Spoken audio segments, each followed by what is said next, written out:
السلام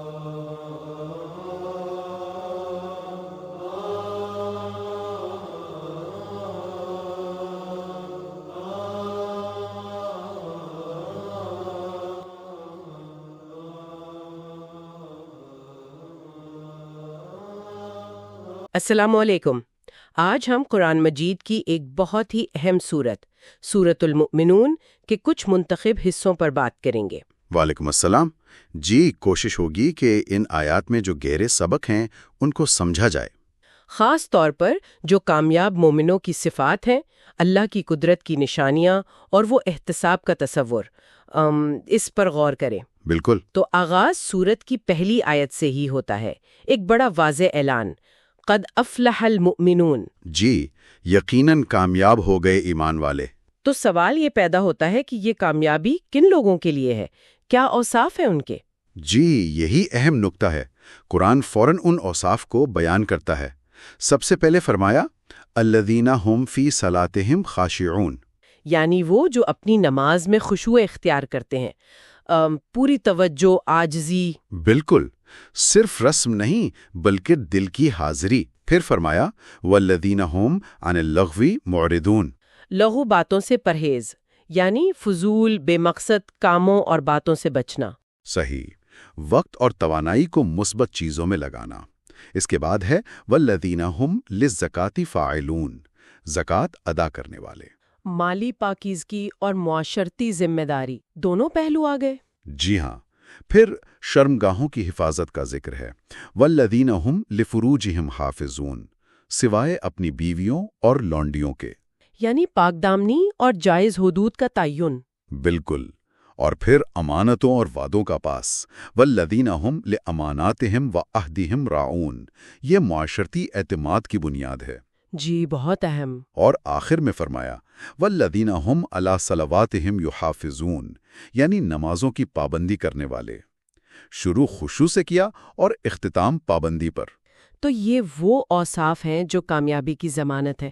اچھا، اور ان کا انعام کیا بتایا گیا؟ انعام بھی بہت بڑا ہے۔ فرمایا اولئک ھم الوارثون الذین یرثون الفردوس ھم فیہا خالدون، یہی لوگ وارث ہیں۔ وارث کس چیز کے؟ جنت الفردوس کے، وہ ہمیشہ وہی رہیں گے۔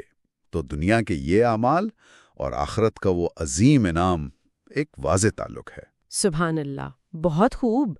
اچھا، اس کے بعد آیات انسان کی اپنی تخلیق کی طرف متوجہ کرتی ہیں۔ جی، یہ بھی اللہ کی قدرت کا ایک بڑا مظاہر ہے۔ وہ مراحل بیان کیے گئے ہیں، نطفہ، پھر علقہ یعنی جمع ہوا خون، پھر مدغہ یعنی گوشت کا لوتھڑا، پھر ہڈیاں بنی، ان پر گوشت چڑھایا گیا، یعنی پورا ایک مرحلہ وار عمل۔ بالکل۔ اور پھر فرمایا ثم انشأناہ خلقا آخر، پھر ہم نے اسے ایک دوسری تخلیق میں اٹھا کھڑا کیا۔ اور آخر میں اللہ کی اپنی تعریف، فتبارک اللہ احسن الخالقین، سب سے بہتر پیدا کرنے والا۔ یہ واقعی غور و فکر کا مقام ہے۔ اور اسی کے ساتھ موت اور پھر قیامت میں دوبارہ اٹھائے جانے کا ذکر۔ ثم انکم بعد ذلک لمیتون ثم انکم یوم القیامت تبعثون، یعنی جو پہلی بار اس طرح بنا سکتا ہے وہ دوبارہ بھی پیدا کر سکتا ہے۔ یقیناً یہ دلیل ہے۔ پھر کائنات کی طرف توجہ دلائی گئی، 7 آسمانی راستے، بارش کا نظام، زمین سے نکلنے والے باغات، کھجور، انگور، زیتون کے درخت کا خاص ذکر ہے، طور سینا سے نکلنے والے۔ جی، جس سے تیل بھی نکلتا ہے اور وہ سالن کے طور پر بھی استعمال ہوتا ہے۔ پھر چوپائیوں کا ذکر، ان کے فائدے، دودھ، گوشت، سواری۔ یہ سب نشانیاں ہمیں کیا پیغام دے رہی ہیں؟ ایک ہی پیغام، ایک خالق، ایک مالک، ایک مدبر ہے۔ ان چیزوں پر غور کرو تو اس کی پہچان ہوگی۔ یہ سب بے مقصد نہیں ہے۔ صحیح۔ اچھا، آگے پھر انبیاء کے قصوں کا تذکرہ آتا ہے۔ حضرت نوح سے بات شروع ہوتی ہے۔ جی، حضرت نوح، پھر ان کے بعد آنے والی قومیں، پھر موسیٰ و ہارون، پھر عیسیٰ و مریم کا ذکر ہے۔ ان سب قصوں میں ایک چیز مشترک ہے۔ وہ کیا؟ ہر نبی نے آ کر ایک ہی دعوت دی، اعبدوا اللہ ما لکم من الہ غیرہ، اللہ کی عبادت کرو، اس کے سوا تمہارا کوئی معبود نہیں۔ یعنی پیغام ایک ہی تھا، توحید کا۔ بالکل، لیکن ہر دور میں قوم کے جو سردار تھے، جو مال و دولت والے تھے، الملأ، انہوں نے مخالفت کی۔ اور مخالفت کی وجوہات بھی ملتی جلتی لگتی ہیں۔ جی، اکثر یہی کہا کہ یہ تو ہمارے جیسا انسان ہے، کوئی فرشتہ تو نہیں، یہ کیسے رسول ہو سکتا ہے؟ ہاں، بشر ہونے پر اعتراض۔ اور پھر آخرت کا انکار، ما ہی الا حیاتنا الدنیا نموت و نحیا وما نحن بمبعوثین، بس یہی دنیا کی زندگی ہے، مرنا جینا یہی ہے، دوبارہ نہیں اٹھنا۔ دنیا کی زندگی میں مگن ہو جانا۔ بالکل، اور دنیاوی خوشحالی کو وہ اپنی بڑائی سمجھتے تھے، تکبر تھا، استکبرو۔ وہ سمجھتے تھے کہ اگر اللہ کو کسی کو رسول بنانا ہوتا تو ہم میں سے کسی کو بناتا۔ یہ تکبر اور آخرت کا انکار، گویا یہ بنیادی رکاوٹیں تھیں۔ جی، اور پھر ان قوموں کا انجام بھی بتایا گیا ہے، کوئی سیلاب میں غرق ہوا، کسی کو ایک چیخ نے آ لیا، یہ سب حق کو جھٹلانے کا نتیجہ تھا۔ اس کے بعد ایک اہم بات آتی ہے کہ تمام رسولوں کو کہا گیا کہ پاک چیزیں کھاؤ اور نیک عمل کرو۔ جی، یا ایھا الرسل کلوا من الطیبات واعملوا صالحا، اور یہ بھی کہ تم سب ایک ہی امت ہو، وَإِنَّ هَٰذِهِ أُمَّتُكُمْ أُمَّةً وَاحِدَةً وَأَنَا رَبُّكُمْ فَاتَّقُونِ۔ امت ایک، رب ایک، لیکن پھر لوگوں نے کیا کیا؟ فَتَقَطَّعُوا أَمْرَهُمْ بَيْنَهُمْ زُبُرًا كُلُّ حِزْبٍ بِمَا لَدَيْهِمْ فَرِحُونَ۔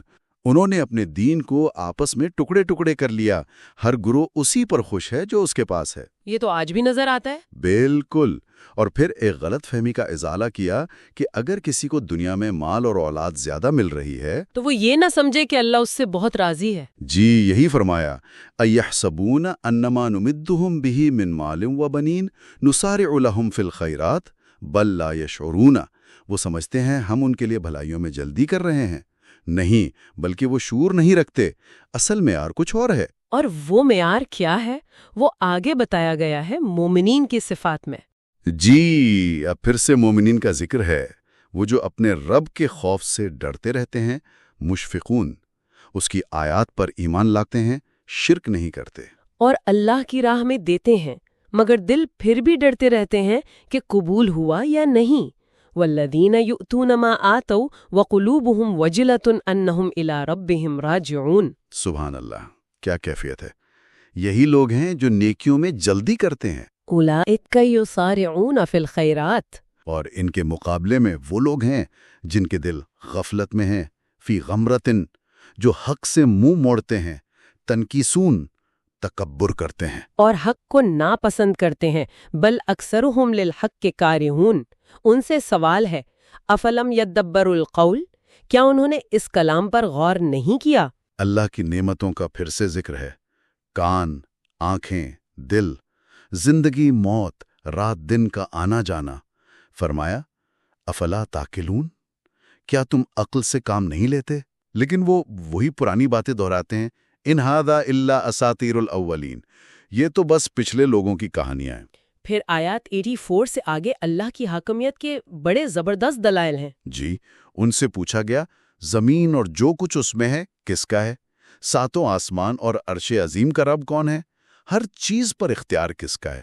کون پناہ دیتا ہے اور کس کے مقابلے میں کوئی پناہ نہیں دے سکتا؟ اور وہ جواب میں کیا کہتے ہیں؟ وہ خود کہتے ہیں، اللہ، سیقولون للہ ہے۔ تو پھر یہی تو سوال ہے، قل فانا تسرون، تو تم کدھر سے دھوکہ کھا رہے ہو؟ جب سب مانتے ہو تو پھر شرک کیوں؟ یہ تضاد ہے۔ جی، اور پھر شرک کی نفی کی گئی کہ اللہ نے کوئی اولاد نہیں بنائی، نہ اس کے ساتھ کوئی اور الہ ہے۔ اگر ہوتے تو ہر کوئی اپنی تخلیق لے کر الگ ہو جاتا اور ایک دوسرے پر چڑھائی کرتا۔ منطقی دلیل ہے۔ بالکل۔ سورت کا اختتام پھر قیامت کے منظر پر ہے، سور پھونکا جائے گا، اعمال تولے جائیں گے، جن کے پلڑے بھاری ہوں گے وہ کامیاب، اور جن کے ہلکے ہوں گے وہ ناکام، ہمیشہ کے لیے جہنم میں۔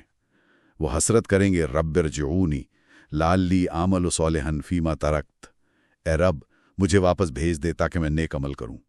لیکن جواب، کلا انہا کلمۃ ہوا قائلھا، ہرگز نہیں، یہ کو بس ایک بات ہے جو وہ کہہ رہا ہے۔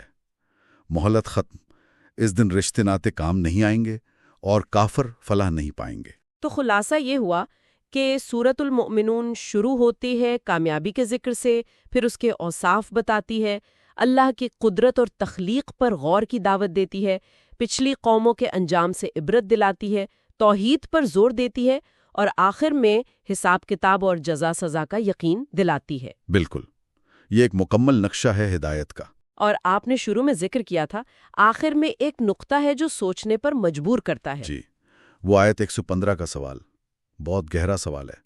افحسبتم انما خلقناکم عبثا وانکم الینا لا ترجعون۔ کیا تم نے یہ گمان کر لیا تھا کہ ہم نے تمہیں یوں ہی بیکار پیدا کیا ہے اور یہ کہ تم ہماری طرف لوٹائے نہیں جاؤ گے؟ یہ سوال یہ پوری زندگی کے مقصد کو چیلنج کرتا ہے۔ کیا یہ سب کچھ، یہ کائنات، یہ زندگی بس ایسے ہی ہے، یا اس کا کوئی مقصد ہے، کوئی انجام ہے، کوئی جواب دہی ہے؟ واقعی یہ ایک ایسا سوال ہے جس پر ہر انسان کو غور کرنا چاہیے۔ یقیناً۔ اسی غور و فکر کی دعوت کے ساتھ آج کی اس نشست کو یہیں ختم کرتے ہیں۔ اللہ حافظ۔ اللہ حافظ۔